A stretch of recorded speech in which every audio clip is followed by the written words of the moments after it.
নারী আর পুরুষ এই দুইটার মধ্যে পার্থক্য কি জানেন? নারী অল্প আঘাতে কেঁদে ফেলে আর অল্প কিছুতেই ভেঙে পড়ে, আর পুরুষ হাজার কষ্ট বুকে চাপা দিয়ে রাখতে পারে, কঠিন পরিস্থিতিতেও নিজেকে সামলে নিতে পারে। এটার নামই পুরুষ।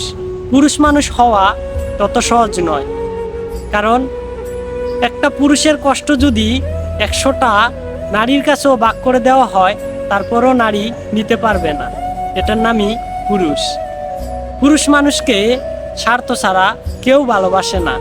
পুরুষ মানুষ সবার প্রয়োজন, কারো আপনজন না। কেন কথাটা বিশ্বাস হয় না? আজকে আপনি বেশি টাকা কামান, আপনার পরিবারের কাছে ভালো।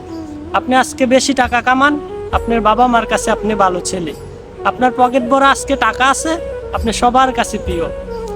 সো পুরুষকে কেউ শূন্য পকেটে ভালোবাসে না। পুরুষ মানুষ শুধু একটা পুরুষ মানুষই জানে যে পুরুষ হওয়া কতটা কঠিন। আপনি একটা জিনিস চিন্তা করে দেখেন, আজকে আপনি এই প্রবাসে আছেন, আজকে দেখেন পরিবারের কেউ অসুস্থ হোক বা কিছু হোক, আপনি সবার আগে ভেঙে পড়েন।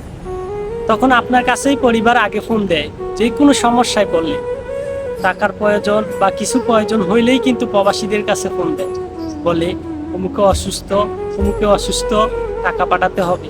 আপনি যদি টাকা পাঠানো, তারপরও আপনার কাছে ওরা টাকা চাবে, কারণ চাওয়ার মতো শুধু আপনিই আছেন, চাইবে কার কাছে? তখন আপনার কাছে টাকা না থাকার শর্তেও আপনি কিন্তু আপনার বন্ধু বান্ধব পারেন, যেখান থেকেই পারেন টাকা মিকাম করে ঠিকই পরিবারকে দেন।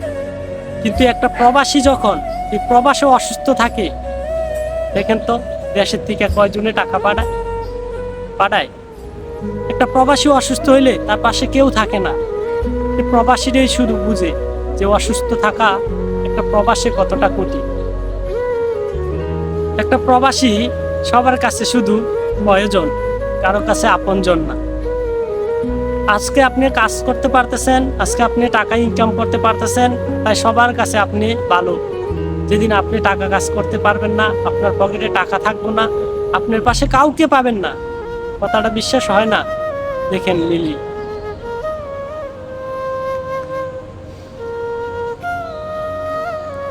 আপনার আপনজন এই পৃথিবীতে কেউ নেই। সো ভালোবাসলে নিজেকে বাসে, এটাই বল।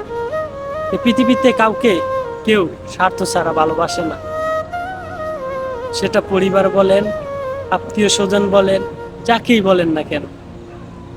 আমরা প্রবাসীরা সবার প্রয়োজন, কারো আপনজন। একটা প্রবাসী যখন এই বিদেশের মাটিতে মারা যায়, তখন সেই প্রবাসী রাষ্ট্র দেশে নিতে চায় না। তখন পরিবার চিন্তা করে কি জানেন? যে একটা লাশ নিতে 2 থেকে 3 লক্ষ টাকা লাগবে, তাই প্রবাসী লাশটা পর্যন্ত নিতে চায় না। বলে 3 লক্ষ টাকা খরচ করে লাশটা আনার দরকার কি, ওইখানেই দাফন করে দেওয়া হবে। আমরা সেই প্রবাসী ভাই, আমরা সেই প্রবাসী।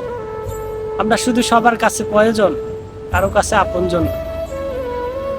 আমি একটা কথা বলবো আমার প্রবাসী সকল ভাইদেরকে, যদি কিছু করতে হয় নিজের জন্য করেন, নিজেকে ভালোবাসেন, দেখবেন জীবনে অনেক কিছু করতে পারবেন। আপনি যার বিশ্বাস করবেন, যার কাছে সুখ খুঁজবেন, যার কাছে আপনার সুখ দুঃখ শেয়ার করবেন, তার কাছে বিনিময়ে আপনি কষ্ট পাবেন। বাস্তবতা অনেক কঠিন, এটাই বাস্তব। আমরা প্রবাসীরা না কারো আপন হতে পারি, না কারো প্রিয় হতে পারি। আমরা প্রবাসীরা সবার স্বার্থের জন্য সবাই আমাদেরকে ভালোবাসে। আমরা প্রবাসীরা নিজের জন্য কি করি দেখেন তো? এই প্রবাসের মাটিতে আমরা এত পরিশ্রম করি, যখন দেশে যাব পরিবারের সবার জন্যই কেনাকাটা করি। বাবা মায়ের চাওয়া, ভাই বোনের চাওয়া, বউয়ের চাওয়া, সবার চাওয়া পূরণ করতে করতে নিজের চাওয়াই পূরণ হয় না। একটা প্রবাসী নিজের জন্য কিছু কিনতে পারে না দেশে যাওয়ার জন্য। পরিবারের জন্য সবকিছু কিনতে কিনতে নিজের পকেটই তখন শূন্য হয়ে যায়। যখন খালি হাতে একটা প্রবাসী দেশে ফিরে যায়, তখনও পরিবার বিশ্বাস করে না।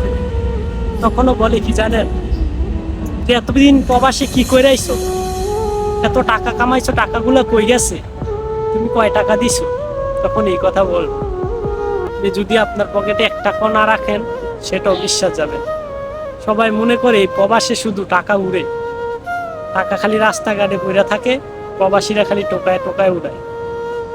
এই প্রবাসে যে কত পরিশ্রম, কত কষ্ট কইরা এই প্রবাসীরা টাকা কাজ করে, সেটা পরিবার হয়তো বুঝে না। পরিবার বুঝবো কি, আপনজন, আপনার কাছের মানুষও বুঝবে। আমরা পুরুষ মানুষ শুধু সবার প্রয়োজন, কারো আপনজন।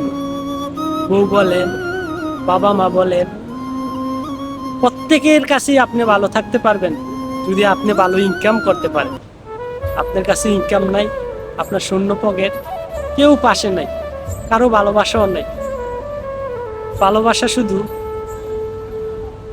টাকার জন্যই। এই পৃথিবীটা সবচেয়ে বেশি স্বার্থপর, কি জানেন? মানুষ স্বার্থের জন্য অনেক কিছু করতে পারে, সবাই শুধু স্বার্থ খুঁজে, কেউ বিনা স্বার্থে ভালোবাসে না, এটাই বাস্তবতা।